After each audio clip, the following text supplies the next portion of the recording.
अखिलेश यादव को 2012 का आपका शब्द सुने होंगे। अखिलेश यादव बोल रहे थे कि हम राम को मानते हैं, भगवान को मानते हैं, लेकिन पूजा पाठ नहीं करते हैं। और बाबा पूजे जाते हैं भगवान की तरफ। बेटी और व्यापारी की सुरक्षा किसी ने दिया है तो बाबा ने दिया है। उनकी सरकार में राम त्रिपाल में रहते थे, वो नहीं दिख रहे थे।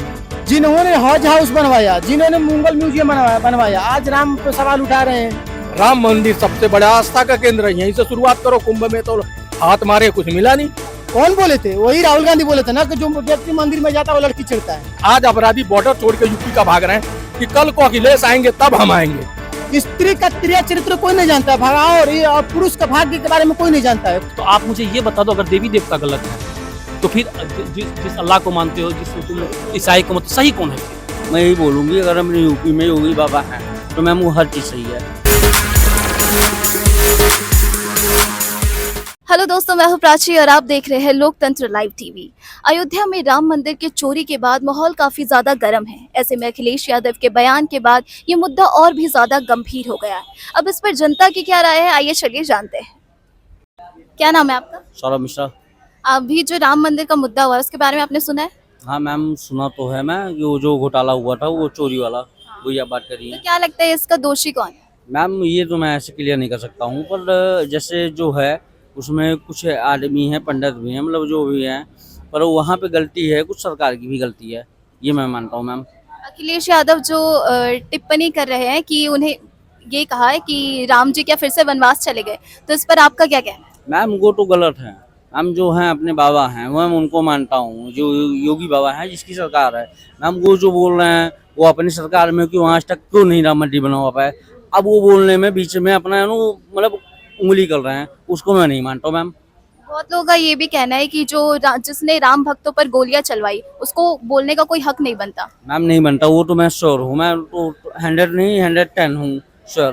पर मैम उसमें एक चीज़ ये है कि अगर आज की डेट में जो भी अगर कर रहे हैं बीजेपी सरकार है, मैं इसको इस गवर्नमेंट को मैं यही बोलूँगी, अगर हमने यूपी में योगी बाबा हैं तो मैम वो हर चीज़ सही है। जो आने वाला चुनाव है, क्या लगता है ये जो चोरी हुई है इस वजह से उस पर भी प्रभाव पड़ेगा? उसमें मैम कोई दिक्कत नहीं आएगी। वो चीज़ है जो बाबा हैं अगर तो ऑन स्पॉट फैसला करते हैं, वो तो खुद शेयर करके बोलेंगे कि हाँ मैं ये कर रहा हूँ। आप भी देख रही होंगी कि हाँ वो चीज़ सही कह रहे हैं, आप भी है ना जानती होंगी। आपको क्या लगता है कि अखिलेश यादव की वापसी हो सकती है या फिर योगी जी रहेंगे? मैम कभी नहीं है, अभी इस टाइम तो मैं नहीं बोल रहा हूँ, पर अखिलेश तो हैं, तो जब गए तो गए, क्योंकि जो है अब योगी बाबा ही हैं। यानी आप चाहते हैं योगी जी ही आए? मैम वही हैं, वो बाबा हैं तो बाबा हैं, वही तो मोदी है तो मुमकिन है, ऐसे योगी है तो फिर मुमकिन ही है। क्या नाम है आपका? मेरा नाम राघव कात्यायन हुआ। अभी जो राम मंदिर का जो मुद्दा उठा है, क्या लगता है उसका दोषी कौन है? कोई दोषी नहीं है। देखिए सच्चाई ये है कि जिसको जहाँ मौका मिलता है वो मैनेज कर लेता है, ठीक है। जिसको जहाँ मौका मिलता है, चाहे आप मंदिर तो छोड़िए, मस्जिद चले जाइए। मस्जिद में आज तक इतिहास है उसका, ना तो वक्फ बोर्ड का कोई रेगुलेशन है, ना मस्जिद में इमाम को आप पेमेंट क्यों करते हैं इसका कोई मतलब है, और ना ही इस्लाम में इतनी कुरीतियाँ हैं उसका कोई विरोध करता है। आज तक कभी सुने हैं कि मतलब जितना मंदिर के बारे में लोग बुराई करते हैं, खाली ये लोग बता तो दे कि मतलब चर्च में या मतलब ये मस्जिद में इतने पैसे फंडिंग होता है सेंट्रल गवर्नमेंट का, स्टेट गवर्नमेंट का, बावजूद इतने लोग मतलब वहाँ पे टेंशन में क्यों है? इमाम को पैसे क्यों दिए जा रहे हैं, ये कभी सोचा किसी ने? मंदिर में जो पुजारी है उसको तो ऑलरेडी कोई पेमेंट नहीं किया जाता है। आप कहते हैं कि नहीं मंदिर में चोरी होती है, कुछ लोग बोलते हैं कि मंदिर में ऑलरेडी जाति पूछी जाती है। मैं पूछता हूँ कि कोई आज तक नहीं बताया कि मंदिर में कोई कि आप हम लोग सभी जाते हैं मंदिर में, कोई बोल दे कि हम लोग जाति कोई पूछा जाता हो? कभी नहीं पूछा आज तक। लेकिन एक नैरेटिव फैलाया जाता है कि मंदिर गलत है, सनातन गलत है। बट आप कभी जस्ट अपोजिट देखिए, सनातन छोड़ के बस किसी भी धर्म को उठा दीजिए, उसमें भी देखिए कुरीतियाँ हैं, हजार कुरीतियाँ हैं, चाहे ईसाई हो, चाहे इस्लाम हो, चाहे यहूदी हो, चाहे पारसी हो, चाहे मतलब दुनिया का कोई, चाहे कैथोलिक चर्च हो, चाहे मतलब प्रोटेस्टेंट हो, दुनिया का जो भी धर्म है, कम से कम 4000 के आसपास धर्म है पूरी दुनिया में, चाहे आदिवासी का हो या मतलब एलिट हो, धर्म तो है 4000 प्लस। तो उसमें हर में कुरीतियाँ हैं ना, तो हर कुरीतियों को देखेंगे तो कुरीति का दमन किया जाता है, ना कि किसी एक को मतलब सप्रेस किया जाता है। जैसे आप देखिए कि जैसे कि अभी 3400 करोड़ रुपया एक दिया है मतलब अल्पसंख्यक के विकास के लिए, 3400 करोड़। आपने कभी सोचा कि मंदिर के विकास के लिए क्यों नहीं दिए पैसा? मंदिर में पूरा निगरानी रखते हैं सेंट्रल गवर्नमेंट, वो पैसा तो ऑलरेडी आप अनाप शनाप जहाँ मन वहाँ बांट दिए। तो मंदिर का पैसा अगर कहते हैं कि मंदिर में चोरी हो रही है, मंदिर में ऑलरेडी लोग गलत कर रहे हैं, ठीक है, तो आप उसका रेगुलेशन जब कर रहे हैं तो आप जिम्मेदार, गवर्नमेंट जिम्मेदार होगी। इसी तरह आप चर्च का कीजिए, चर्च में जो FCRA अकाउंट का जो पैसा आता है, लाखों करोड़ रुपए जो आता है, वो पैसा जाता कहाँ है? इसी तरह ऑलरेडी इसमें मस्जिद में ऑल ओवर वर्ल्ड से जो फंडिंग होती है वो पैसा कौन खाता है, वो पैसा कहाँ जाता है?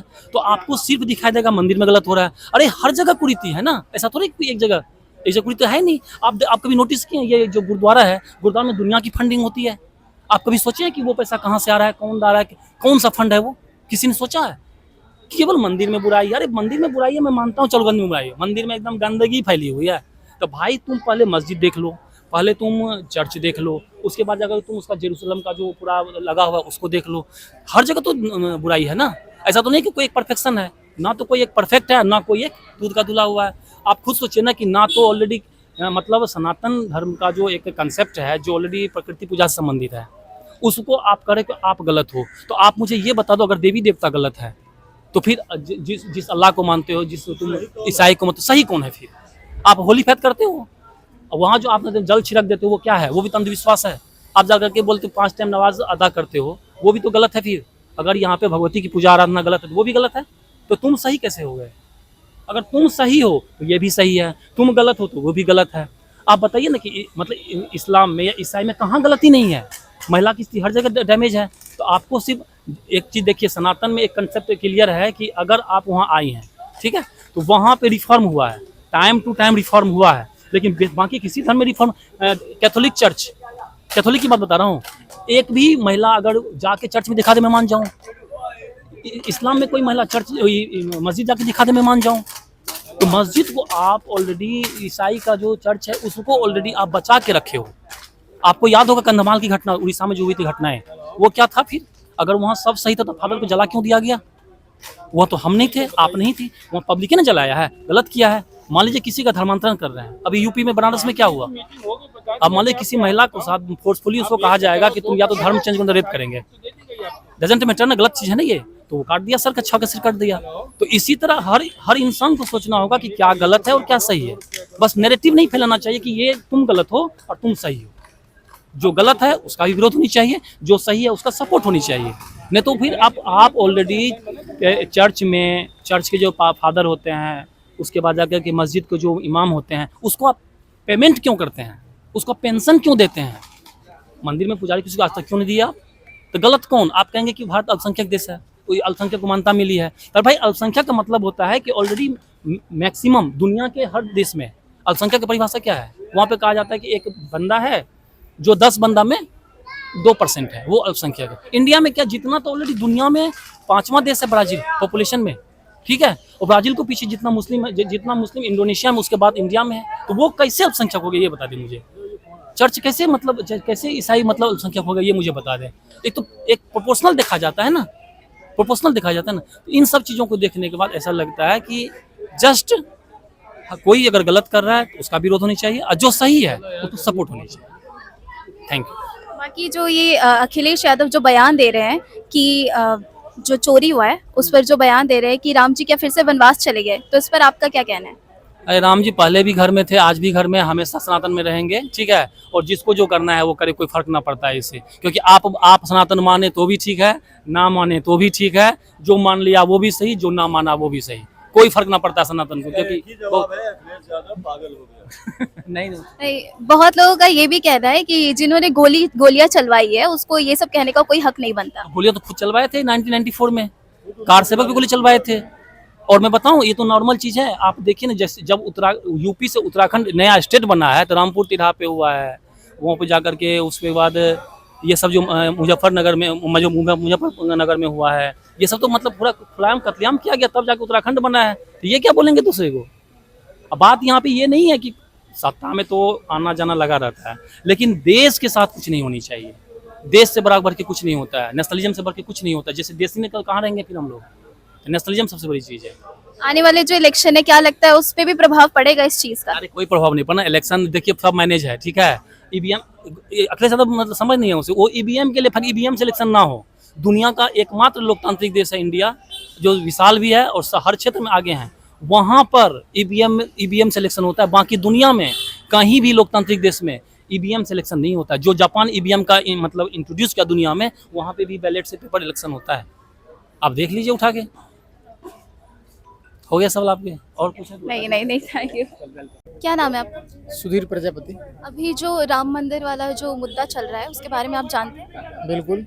उसमें अभी अखिलेश ने ये बयान दिया है कि क्या राम फिर से वनवास चले गए, तो इस पर आप क्या कहना चाहेंगे? देखिए वो कालनेमी है, कालनेमी है। वो बार बार जो बोलते थे कि भगवान काल्पनिक है, भगवान कहाँ पैदा हुए थे, राजा दशरथ के 10,000 कमरे थे, किस कमरे में राम पैदा हुए थे, उसका सबूत दीजिए। आज भव्य राम मंदिर बन गया, आज सवाल उठा रहे हैं। उनकी सरकार में राम त्रिपाल में रहते थे, वो नहीं दिख रहे थे। जिन्होंने हज हाउस बनवाया, जिन्होंने मुगल म्यूजियम बनवाया, आज राम पे सवाल उठा रहे हैं। अशोभनीय बात हम मानते हैं कि जो पैसा चोरी हुआ अनिंदनीय अशोभनीय है, लेकिन अजमेर शरीफ पे पैसा चोरी हुआ 20 लाख रुपए, उस पर क्यों नहीं बोल रहे हैं लोग? क्योंकि हिंदू जो है सहनशील है, वो सह लेगा, बर्दाश्त कर लेगा, बाकी धर्म वाले बर्दाश्त नहीं करेंगे।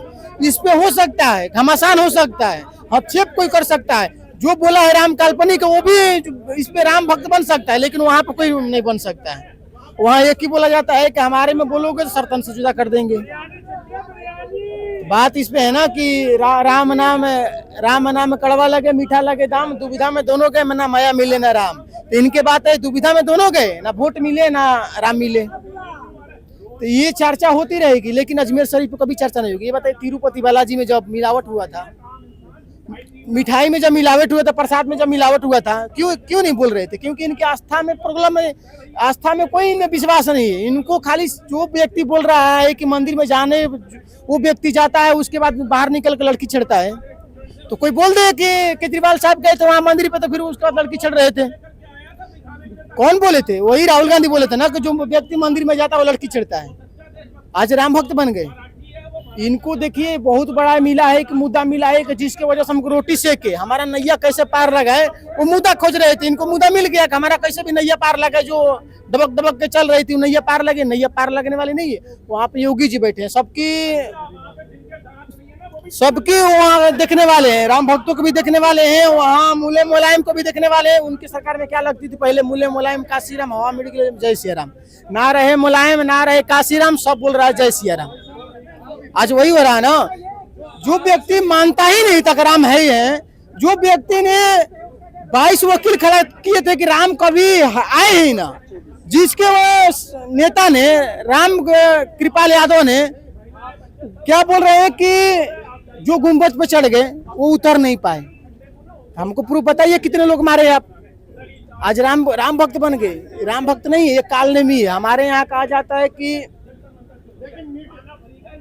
जाति पात कुल धर्म में बड़ाई, धन बल परिजन गुण चतुराई, भगत ही नरमो है ऐसे बिन जल बारिश लगे। जैसे हमारे यहाँ जात पात नहीं देखते हैं, हमारे यहाँ वो देखते हैं विरोधी कौन है, कालनेमी कौन है। कालनेमी भी अपना रंग बदल बदल के आता है। धरती पे हर लोग हर व्यक्ति हैं, लेकिन कब किसमें कालनेमी आ जाए वो भगवान भी नहीं जानते। त्रिया चरित्र पुरुषस्य न भागम देवो न जनते कुतो मनुष्यम।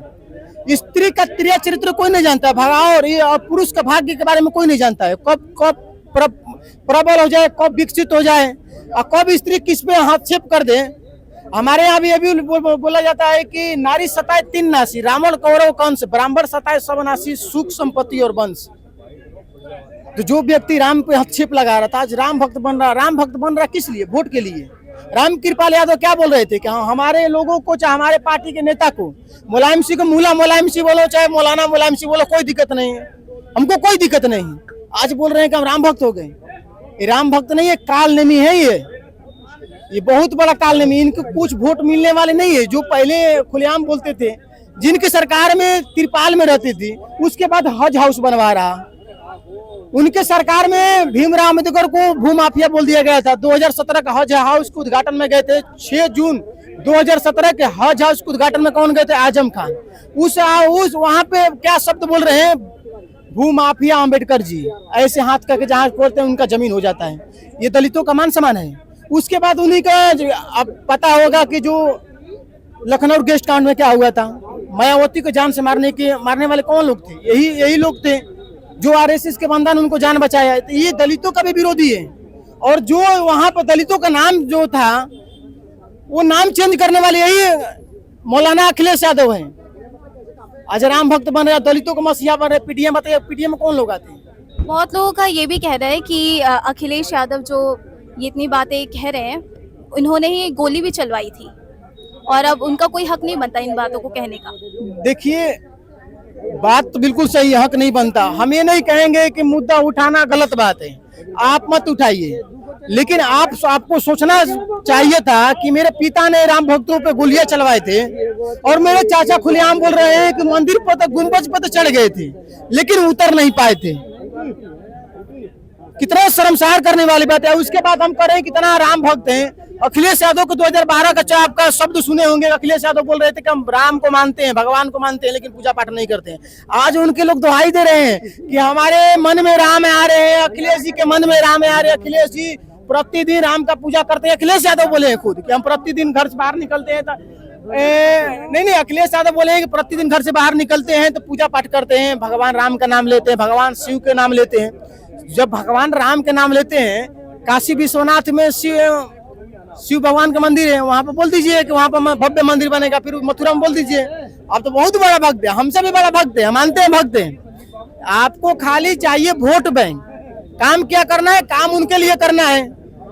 उसके बाद दादरी में एक उसके लोग बात बोलते हैं कि खाली हिंदू मुस्लिम करते हैं। हिंदू मुस्लिम कौन करते हैं? दादरी में एक मोहम्मद इकबाल का हत्या हुआ था। उसके बाद जाते हैं तो क्या करते हैं, 1 करोड़ रुपया के फ्लैट देके आते हैं। कौन? अखिलेश यादव और बाकी जितने सेकुलर पार्टी लोग हैं, बढ़ चढ़ के वहां पर 4-4.5 करोड़ रुपए दे के आते हैं। जब गाजियाबाद में एक लड़का का मरता है, क्यों नहीं ट्वीट करते हैं? क्योंकि उनको पीडीए से मतलब नहीं है, इनको परिवार डेवलपमेंट अथॉरिटी से मतलब है। परिवार कैसे विकसित हो, हमारा कैसे संगठन हो, ये बताइए। जब उनके भाई मरे थे, क्यों नहीं सर छिलवाए थे? सनातन धर्म में है ना। हमारे यहाँ तो ये बोला जाता है कि नारी मोहि गृह संपत्ति नाशी, मुंड मुंडा हो सन्यासी। हमारे में शास्त्र में लिखा गया है, नारी मोहि गृह संपत्ति से नाशी। कोई भी व्यक्ति, नारी चाहे सब कोई भी हो, नारी मोहि गृह संपत्ति नाशी, मुंड मुंडा हो सन्यासी। जब सनातन धर्म मानते हैं, प्रतिदिन पूजा पाठ करते हैं, क्यों नहीं सिर मुड़वाए? तब आपका भाई था, भले सतेला भाई वो अलग है, लेकिन आपका पिता का लड़का है वो। उसके बाद आप जाते ही नहीं है, उससे बात भी नहीं करते। मरने के बाद आप सर भी नहीं छिलवाते। कौन सा सनातनी है? ये सनातनी का ढंग रच रहे हैं, वोट लेने का तरीका है। कुछ बात साफ है कि बहुत लोग खुश हैं। विपक्ष के जितने लोग हैं, कांग्रेस के और समाजवादी पार्टी, जो भी इनके परकेने वाले षड्यंत्र करने वाले हैं, जितने भी षड्यंत्रकारी हैं लोग, बहुत लोग खुश हैं कि हमको मुद्दा मिल गया जो हमारा नैया पार लग जाएगा। लेकिन पार लगने वाली नहीं है। वहां पे योगी जी हैं, जहां पे योगी जी चल जाते हैं वहां सरकार बना लेते हैं। बिहार में चल गए, बिहार में सरकार बना लिए। पश्चिम बंगाल में चल गए, योगी जी पश्चिम बंगाल में सरकार बना लिए। दिल्ली में योगी जी आ गए, दिल्ली में सरकार बना लिए। तो आपको लगता है कि वहां पर कोई हरा देगा? वहां लोग बोलते हैं ना कि बिलवा में सब घुस जला, सांप बिछी गोजर, जब चाप के चल बाबा का बुलडोजर। तो पहले वहां माफिया रहते थे, आज यहाँ पर पुलिसकर्मी बिल्कुल सुरक्षित है, महिला बिल्कुल सुरक्षित वहां पे। तो जहां योगी जी रहेंगे वहां विकास रहेगा, और विकास दुबे भी, वहां माफिया भी रहेगा तो उसको भी समाप्त कर देंगे।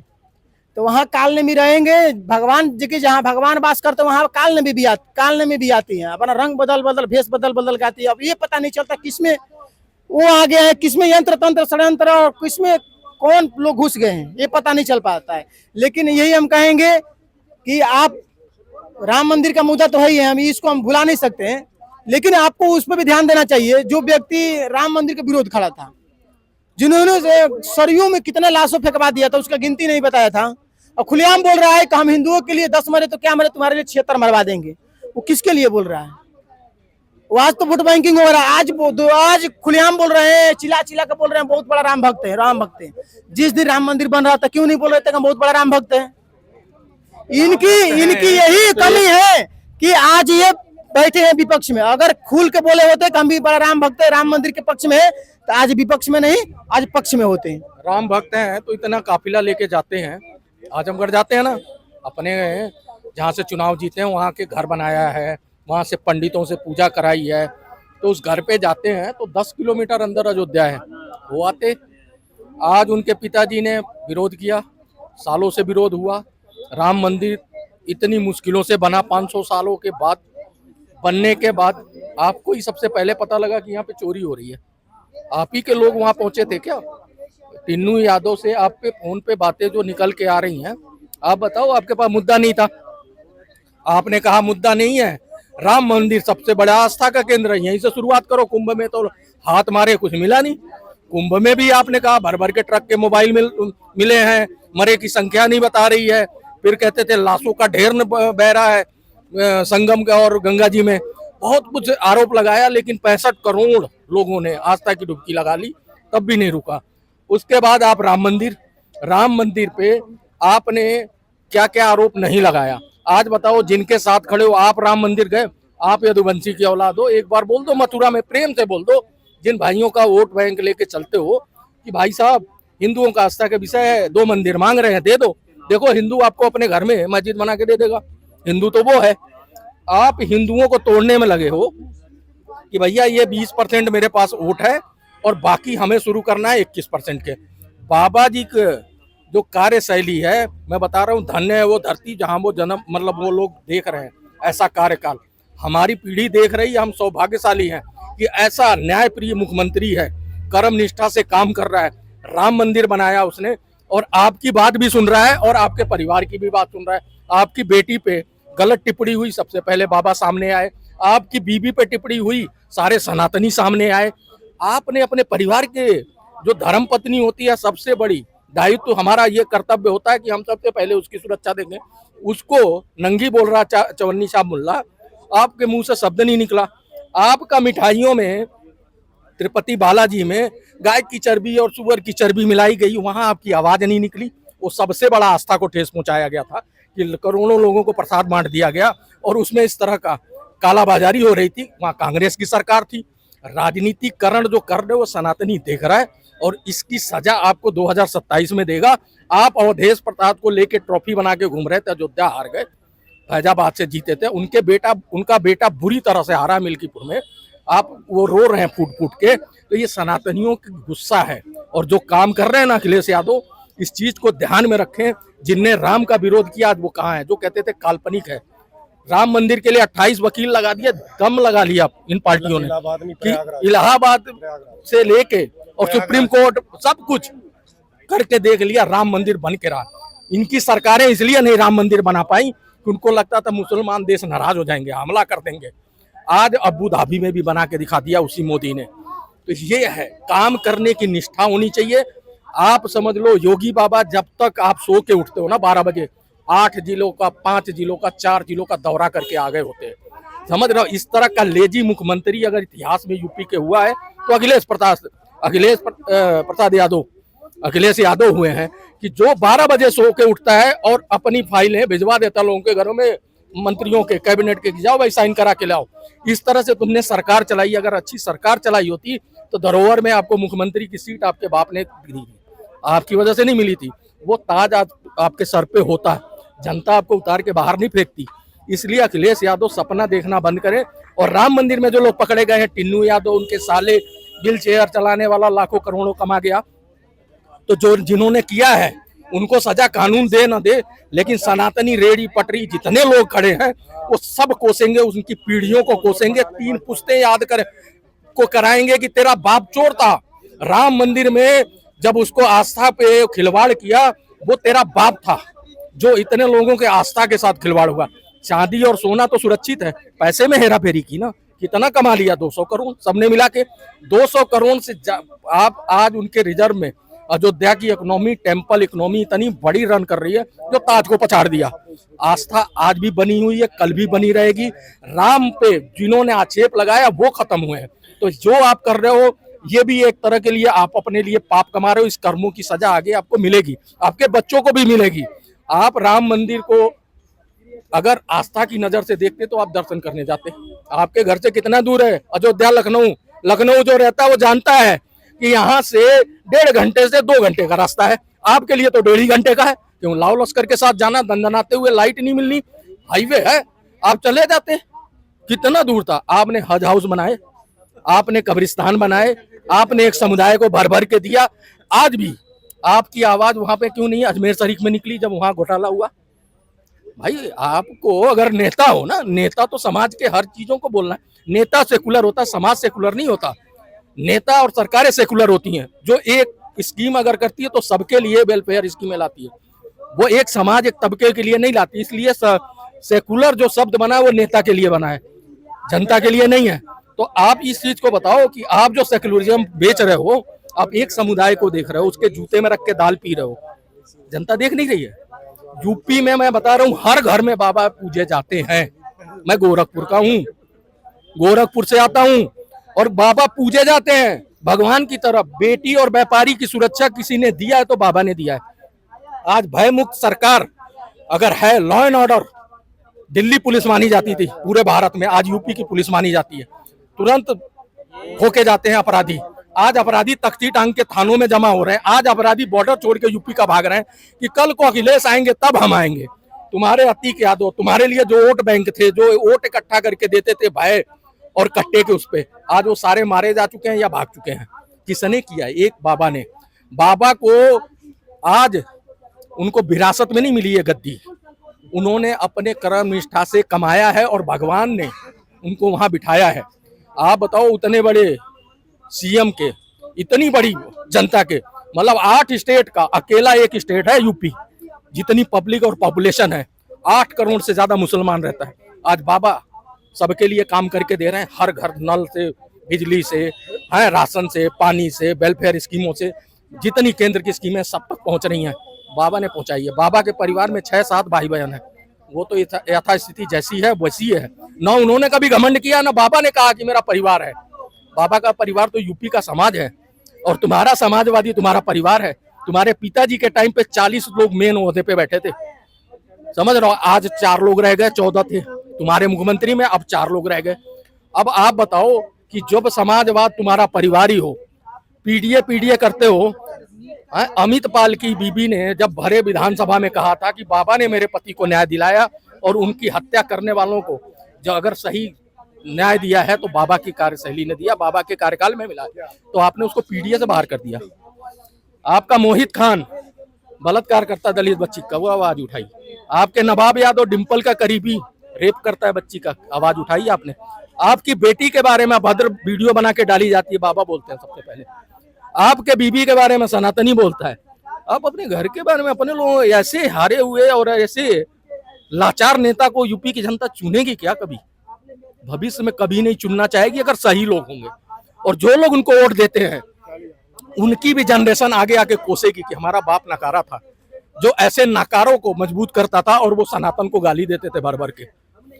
अखिलेश यादव ने क्या नहीं लांछन लगाया। रामचंद्र का मैं शुरुआती कर देता हूँ। रामचंद्र जी कहते हैं जब लंका से आ रहे थे विमान से, तो हनुमान जी को उस पर जगह नहीं थी बैठने, क्यों? दलित थे।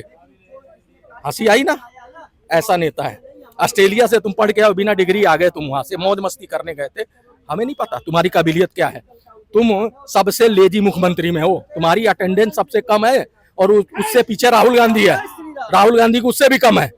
ऐसे नेता को देश की बागडोर या प्रदेश की बागडोर जनता देगी? मैं तो नहीं समझता। सभ्य जनता होगी, समझदार जनता होगी। कभी इन लोगों को आसपास एक सांसद की सीट भी ना दे, ऐसे लोगों को। ये लोग ऐसे राजनीति कैसी तुच्छी करते हैं। राम मंदिर बना, तुम अयोध्या पे नहीं जा सकते, तुम बोलो ना यदुवंशी हो कि मथुरा में जो मस्जिद बनी है जन्मभूमि पे। भाइयों, आप लोगों से देखिए, आप लोग के हम प्रिय रहे हैं, हमने आपके लिए बहुत कुछ किया, आप हमारी मानो। सनातनियों को दे दो। क्यों लड़ाई लड़नी? क्यों यहाँ पे आगजनी और इसके लिए विरोध करना? अगर आप 2-4 मंदिर उन्होंने कहा तुम्हारे पूर्वजों से गलती हुई, आप लोग दे दीजिए। भाई सनातनी तो इतना दिल वाला है कि वो अपने घर में आपको मस्जिद बना के दे देगा। कह पा रहे हैं, हिम्मत है। वो कहते हैं कि जी राम मंदिर में चोरी हुई। चोरी करने वाले आपके लोग हैं। टीनू यादव क्यों है? आप क्या बात कर रहे थे? आपको सबसे पहले क्यों बताया गया? चोरों ने क्यों बताया आपको? और उस पर तत्पर कार्रवाई हुई। एसआईटी की जांच 13 तारीख को बैठी, 6 तारीख को मामला उठा। और कितना जल्दी बाबा करें? अभी टांग टांग के धार के मारे जाएंगे तो अब तो आप चुप हो गए। अरे अरे अरे यादव फंस गया, अरे पे चुप हो जाओ, आप सब चुप हो रहे हैं। समझ रहे हो? ये जो दोगली नीति चल रही है, दो गले वाली नीति, ये जनता देख रही है। जनता बहुत समय, यूपी में तो मैं बता रहा हूँ, घर घर में एक युवा नेता होता है। मैं यूपी का हूँ, हर घर में एक नेता होता है। आप बता दूं, और लालच में अगर सनातनी ना हो ना, तो आप जैसे लोग इस प्रदेश में ना रह पाए। वो लालची हैं, छोटी छोटी चीजों पे बिक जाते हैं। दारू पिला दिया चुनाव के टाइम, चलो जी मुर्गा भात खिला दिया आपके चेलो चपाटों ने, खुश होकर वोट दे देते हैं। लेकिन अब वो नहीं रही जनरेशन। अब जनरेशन पढ़ी लिखी और समझदार आ रही है। तो ये तो थे लोगों के विचार। अब इस पर आपकी क्या राय है हमें कमेंट कर जरूर बताएं। साथ ही ऐसे वीडियोस के लिए हमारे चैनल लोकतंत्र लाइव टीवी को सब्सक्राइब करना ना भूलें। धन्यवाद।